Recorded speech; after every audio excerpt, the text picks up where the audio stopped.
There are two dimensions to grace. The first dimension to grace is the saving dimension.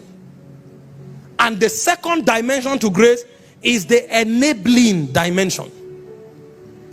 As you walk through life, there will be a time and a season where your abilities are not fully developed. You will need grace to save you.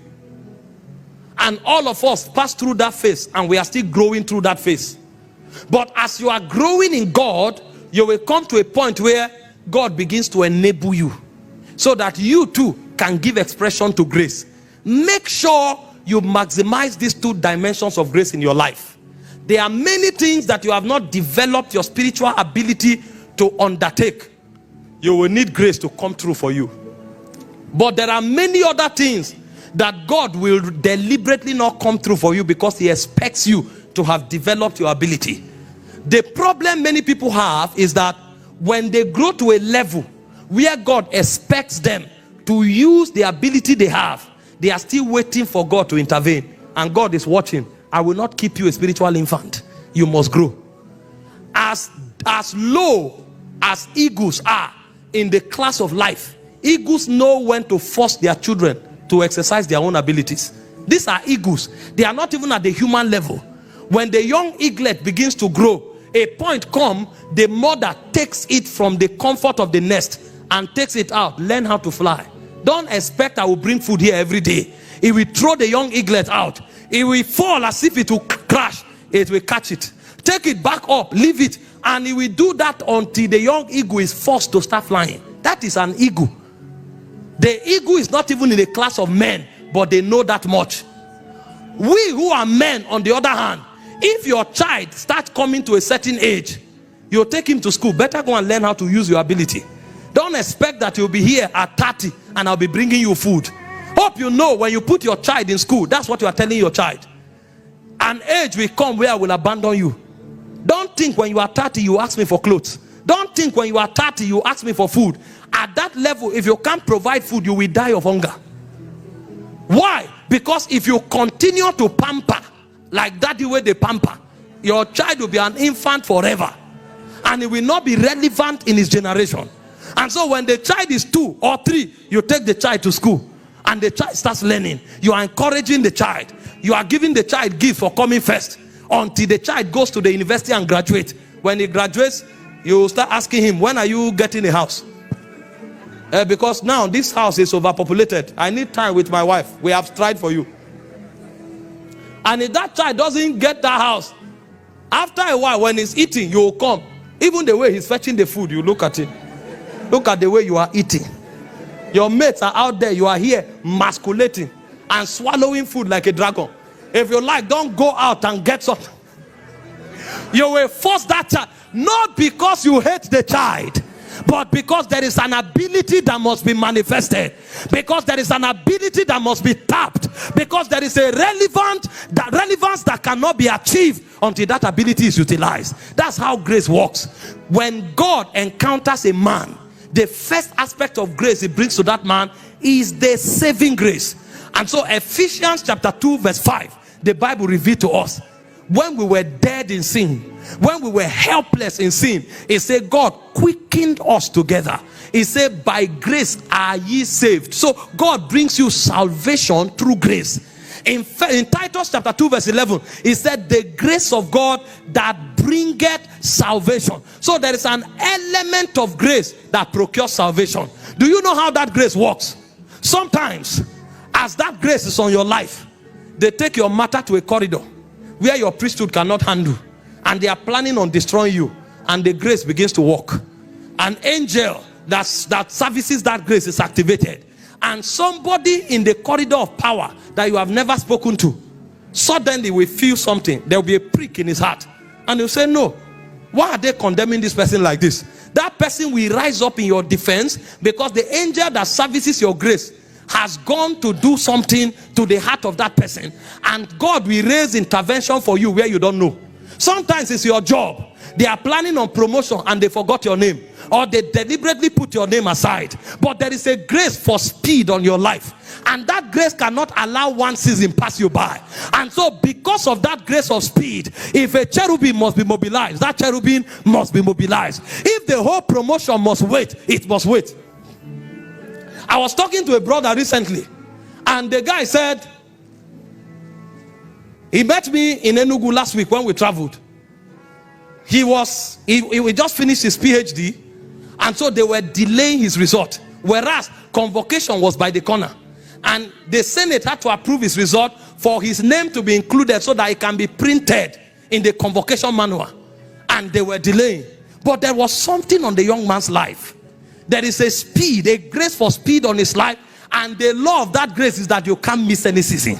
And so because of this guy, they delayed the printing of the material for convocation and waited for another 3 days until Senate approved result. They sent his name to the printing press before they started printing, so that by all means his name will be included in the convocation. Because of this matter, the deputy vice chancellor could not sleep.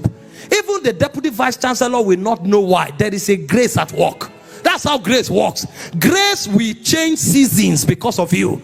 Grace will mobilize angels because of you. Grace will alter protocols because of you. By all means, so that intervention comes to you. This is God's strategy of saving his children. Because while we are growing, sir, we will make many mistakes. God knows. We will err in many places. God knows. Even the requirement of priesthood, the requirement of diligence, the requirement of faithfulness, many times we will not pass it. But when God sees that I have already put my signature of this person, there is a grace on his life. Imagine, there are some of us here who are healing evangelists. God has already written that my signature on this man to his generation is healing. Now God prepares a meeting that is supposed to announce him to his generation, but unfortunately he didn't prepare for that meeting. By the purpose of the law of diligence, he should err. But you see, God has already implicated himself by putting that grace on that guy. So even though he came that day not prepared, and that day was the stage for his manifestation, God will look at him, and because of that grace, he didn't pray enough, he didn't fast enough, but he must have to manifest. And so there is something that will happen. The saving dimension will be activated. An angel will whisper to the keyboardist, and the keyboardist will go and resurrect an ancient sound, the sound the guy heard the day he encountered God. And as he is touching it, suddenly the grace begins to boil. The grace begins to boil, and ancient scriptures that he heard 5 years ago will come alive. And as he starts releasing them, even him knows that he didn't come with enough faith for healing that day, but the testimonies he starts hearing, he will know that something beyond him is involved. Because suddenly cancer will vanish, suddenly deaf ears open, and he's saying, I don't have enough faith for this. He will almost be shouting and say, excuse me, what is happening here? I'm not involved. But the grace will say, keep quiet. Divinity is manifesting through humanity. God is walking through a human vessel. And so what you will do is that you will just keep quiet and you'll be watching. You will see God on display. When they finish, they will say, the apostle of signs and wonders. You and God know that Jesus is the one who was walking. You had no hand in it. It's called the saving grace. The saving grace engenders intervention. The saving grace provokes deliverance. The saving grace enhances possibility of qualification even when you are not ready. So that by all means, everything God has written concerning you will find expression. I don't know where you are. I don't know the mistakes you have made. I don't know the crisis you have been through, but tonight there is a grace coming for you. Everything that makes you insufficient, everything that disqualifies you, everything that makes you err, everything that should discredit you, they are eroded by the powers of grace. Sit down. I have seen how the saving grace works. Somebody gives you an appointment. He's a very busy man. Your next level is supposed to come out of that appointment, but you are coming for the work, for the appointment. Suddenly your car breaks down, or you get involved in a traffic, something that usually wouldn't happen, and then you are 20 minutes late. You are already not supposed to be in that meeting, but that person doesn't know why he can't leave the office. Even when he stands up to go, a superior will suddenly come and say, how you there? I won't greet you. And then they start talking about nothing. and they are there talking nothing for 20 minutes until your traffic loosens, until you get another vehicle, you run and you show up breathing, and the person looks at you. Because he's before his superior, he will forget that he's a principled man, that he doesn't deal with those who come late. He will forget that he's angry, and then he will look at you, and instead of rebuking you for coming late, instead of canceling the appointment, he will look at you and say, why are you breathing like that? Are you going to die? Okay, it's all right, don't worry. What you are looking for is done.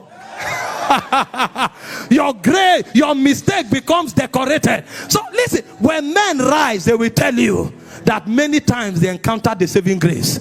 Many times the saving grace showed up for them. There is nobody making impact that is doing it completely by his ability or doing it completely because he qualifies. There are many gaps of insufficiency that grace covers. There are many places of weaknesses that grace covers, because God in them cannot be rejected, because God in them cannot be delayed, because God in them cannot be denied, because God in them cannot fail. So because of the God in them, all things must have to work together for their good. I prophesy over someone today, all things will work together for your good. This miracle service is for you. Everything that disqualifies you, everything that discredits you, they are rolled away by grace.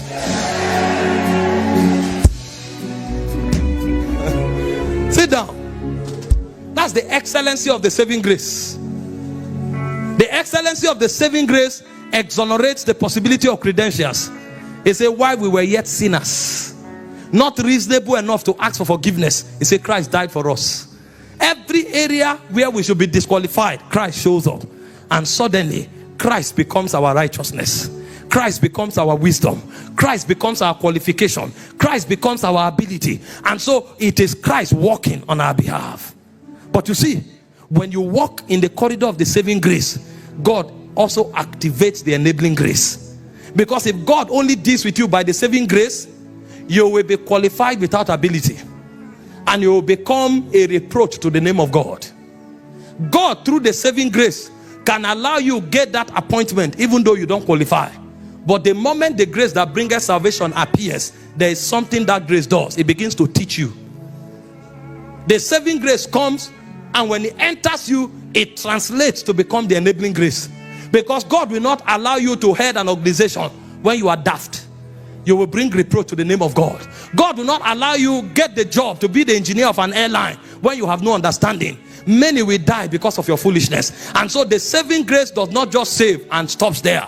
It begins to enable you from inside, so that the things you didn't qualify for yet exonerated, those things God will begin to give you capacity to work them out.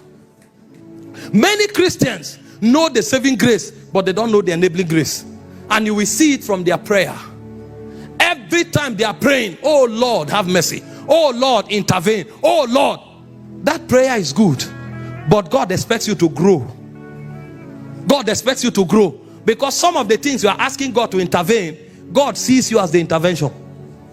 But it will take your maximizing the enabling grace to become God's battle axe, to become God's intervention to your generation. If you stay only at the level of the saving grace, your Christianity will become an irresponsible one. And that's where many people are. They don't take responsibility to grow. They don't take responsibility in harnessing and nurturing the ability of God on their inside. And so when God sees a generation like that, he begins to put pressure on them so that they grow. I've gone for many meetings before.